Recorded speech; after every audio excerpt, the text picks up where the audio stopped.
Okay, we got some information here that I think is going to make you guys really excited. Okay, so you remember when we had that great American eclipse? One of them was on 4/8 of 2024, and it happened to go through a place called Rapture, Indiana. I'm going to show you the path of totality in a few minutes.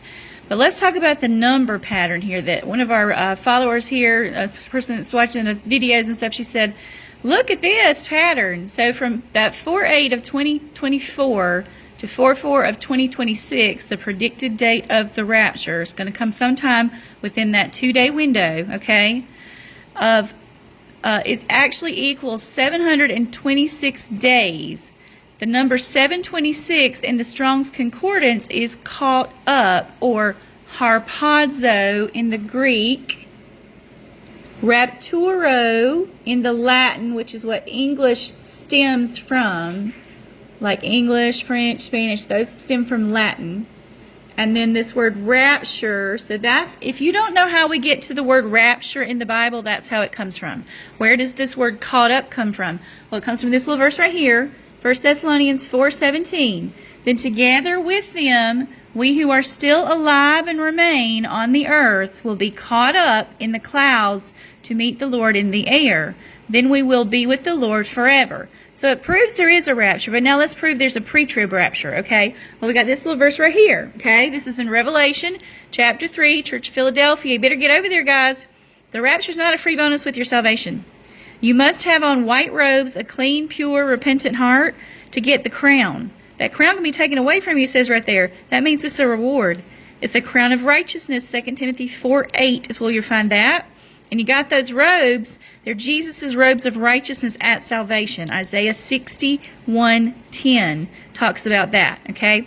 It also tells you there in the book of Revelation, then in Revelation 22:12 through 15, he's got a reward with him, okay? What's the reward? It's the crown, y'all.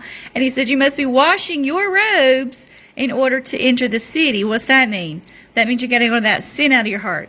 You must be fasting sin on 4/4 and 4/5. Meaning that if you do accidentally stub your toe and you say a bad word, you're not supposed to say anything that's unwholesome coming out of your mouth, right? So you say to Daddy God, I'm sorry, I shouldn't have been saying that. I apologize. And you repent to him. Well, you go to something that I call it heaven's laundromat, okay? It's this little verse over there in 1 John 1:9 that says, if you ask him for forgiveness, he will cleanse you from all unrighteousness. So you better be doing your heaven's laundromat stuff on 4/4 and 4/5, and you better be staying out of sin, okay? Because he's only taking the spotless bride. Do y'all actually think that Jesus is going to marry somebody with sin all in their heart and be unequally yoked together with her? No, he's not. Not happening. Girls, I'm recording. Hold on. All right, so then we have this little verse right here. Because you have obeyed my command to persevere, I will protect you from the great time of testing that will come upon the whole world to test those who belong to this world.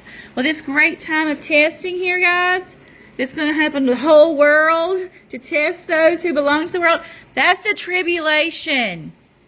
So if you're going to be protected from the time of the tribulation, then that proves right there it's a pre-trib rapture. You just didn't know what that meant in there in that Revelation Philly church, okay? That's what it is. We're going. And this right here is another confirmation. Not that we need one, because the word of the Lord is in the prophet's mouth. We've been proving that left and right, that all those predictions came true. We just didn't understand it at first. Because sometimes the mysteries of God are too wonderful for us, aren't they? And his ways are higher and his thoughts are higher. We're not supposed to be leaning on our own understanding anyway, are we? So y'all need to get in the boat. The rapture, harpazo, rapturo, rapture, caught up, whatever you want to call it, it's coming. You better get on it, okay? Get in the boat.